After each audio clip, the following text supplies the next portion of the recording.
You use the 5 platforms I'm about to talk about all the time. Maybe without even realizing it, you spend most of your time on these platforms. Each of them is worth billions of dollars. They all have 2 things in common. The biggest one is their simplicity. You'll understand the other crucial similarity once you've watched the video, so stay until the end to discover the real story behind these global platform giants. Enjoy the video. Number 5 is Meta. Founded in 2004, this company is the creation of Mark Zuckerberg. I've talked about this man in previous videos, but today I'll cover things about Meta that many people still don't know.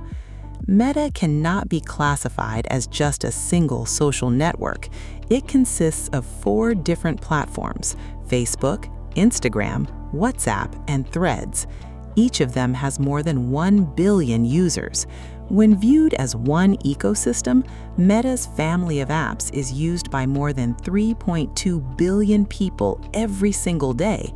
That's roughly 40% of the world's population.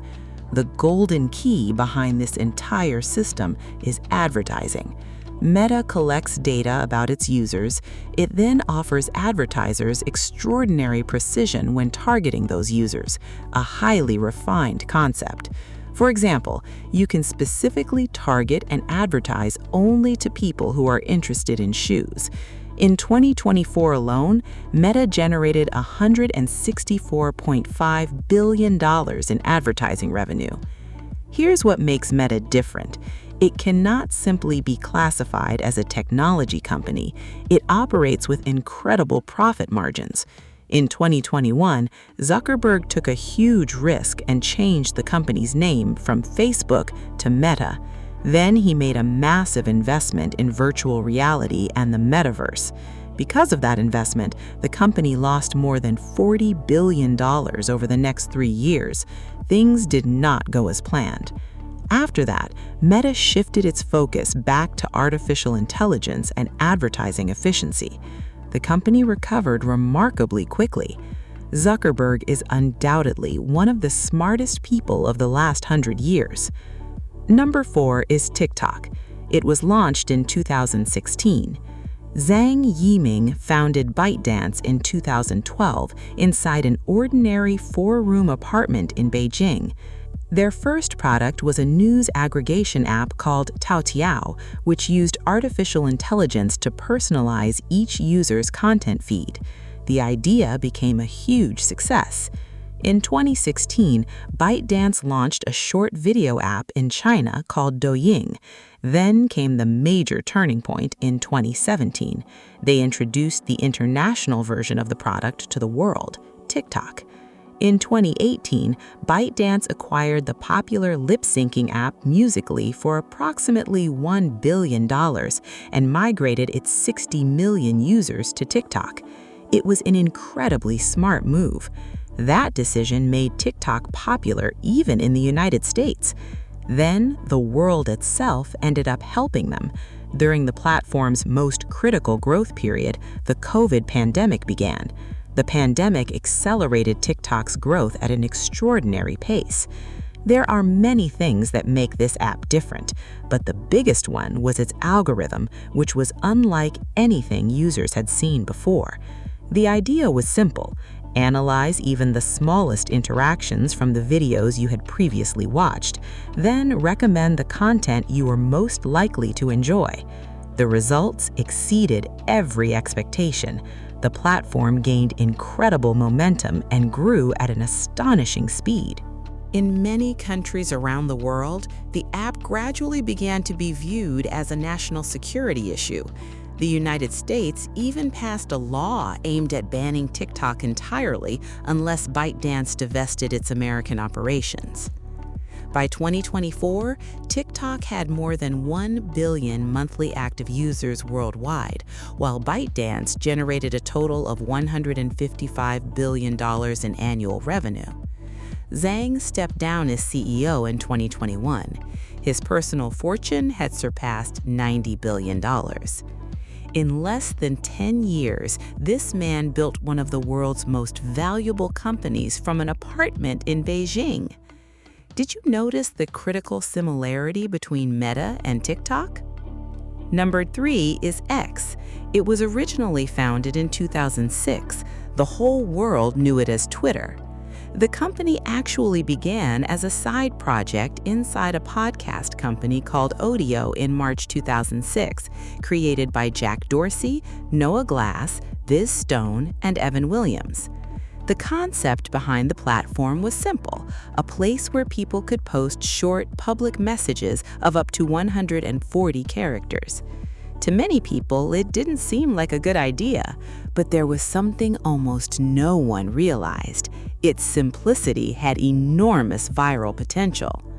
Over time, Twitter became the place where breaking news appeared first. It became the platform where celebrities could speak directly to their followers. It evolved into the place where the world's biggest events were followed in real time.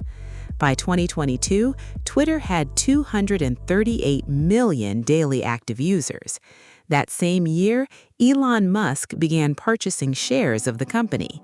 He completed the acquisition in October 2022. Almost immediately afterward, he laid off roughly half of the company's 7,500 employees. He also changed the platform's content moderation policies. In July 2023, he renamed the platform from Twitter to X. Advertisers began leaving the platform. Revenue fell from $5.2 billion in 2022 to $2.5 billion in 2024. Despite the financial decline, the platform retained hundreds of millions of users. In March 2025, Elon Musk announced that his artificial intelligence company, xAI, would acquire X through an all-stock transaction. The combined company's valuation exceeded $80 billion. What began as a side project limited to 140 characters has now become one of the most important pillars of a growing technology empire. Number 2 is Snapchat. Founded in 2011, it became a legend. In 2011, Evan Spiegel was a junior at Stanford University. For a class project, he wanted to create a messaging app where photos would disappear after just a few seconds. He began working on the idea with 2 classmates, Bobby Murphy and Reggie Brown. They released the app in July 2011 under the name Picaboo. The following 2 months were a complicated period. Then, in September 2011, they relaunched the app under a new name, Snapchat. The reason Snapchat became successful was different from the others. It worked in the exact opposite way of the systems built by Facebook and Instagram. Those platforms were designed around permanence. They were built to preserve photos, posts, and memories forever. Snapchat introduced a completely different perspective to the industry. People naturally forget conversations once they end. The app should work the same way. That idea resonated strongly with young users. In December 2013, Mark Zuckerberg offered $3 billion to acquire Snapchat. Spiegel was only 23 years old. He rejected the offer. Snapchat went public in March 2017 with a valuation of approximately $24 billion. At the time, Spiegel became the youngest self-made billionaire in the world. Later, Snap struggled to compete with TikTok and Instagram. Even so, it remains a platform with a massive user base.